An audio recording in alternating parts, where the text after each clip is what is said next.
Today we're going to be talking about similarity transformations. So our first type of transformation today is going to be a dilation.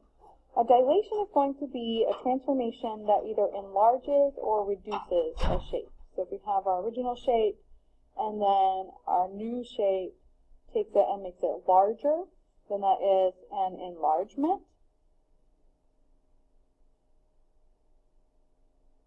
If we were going the other way, okay, going from larger to smaller, write myself a note down here, larger to smaller, then that one is going to be called a reduction.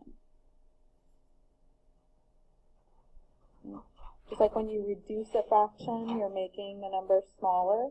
That's the same kind of idea here. Or enlargement actually has the key word in there. It's getting larger. And so that's how I usually remember those. When we're doing this, we have to have a way to talk about how much larger. And so we're still using the term scale factor. And you're going to see the letter K. And that's going to represent the scale factor. So it's how much larger or how much smaller. We'll talk a little bit more about that in a moment. So what you're going to notice here is that as we're dealing with these, that we're going to have a point of dilation. And so what we're interested in is, if we have this point down here, this is my point of dilation, and I am either making my shape larger or smaller from this point, okay? And I'm not actually going to make you draw your own of these, but you need to understand how they work. So the first thing we would do is we would identify every vertex on our polygon. And I'm using a triangle because it has fewer vertices, therefore we get done with it a little bit faster for our video.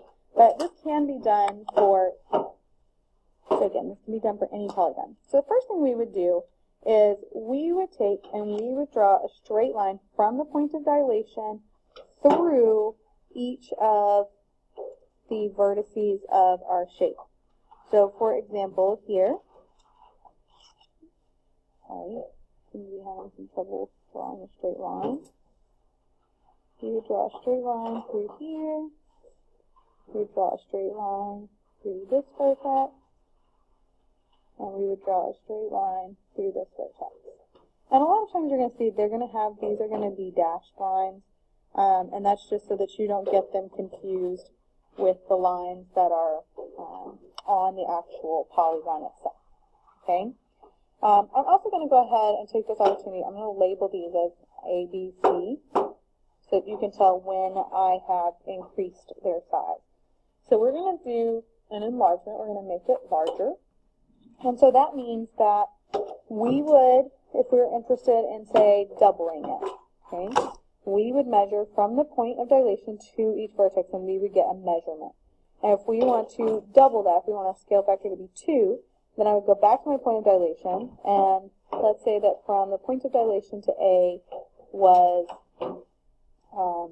4 units. Okay?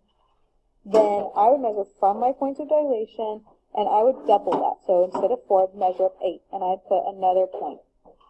Okay? And so this would be A prime, meaning it would have a little apostrophe beside it, and that just means it's the second shape. Okay? If I'm measuring from my point of dilation to B, and we'll say that one is 2 units, again, I'm doubling the shape. So I'm going to double that, so I'm going to measure from my point of dilation out 4 units. Okay? And that is going to be B prime, it's a little apostrophe, so that it is second, the second B. And then for C, we're going to do the same thing, and this one looks a little bit farther, so we're going to say from the point of dilation to C was 6, I'm going to double that, so it would be 12. And again, I'm always measuring out from my point of dilation, so that is C prime. Then I can connect my 3 points, and I have created my second triangle. Now if you do this with a ruler, obviously I'm doing this freehand here. If you do it with a ruler and you actually measure those measurements and you're careful about it, then you will get a triangle or whichever polygon that's exactly double in size. It's really handy to be able to do that, because you can do that with just a ruler and a pencil and a blank sheet of paper. So that's going to be really important. Now, we want to talk a little bit more about the scale factor, because they're going to give you the drawings on these.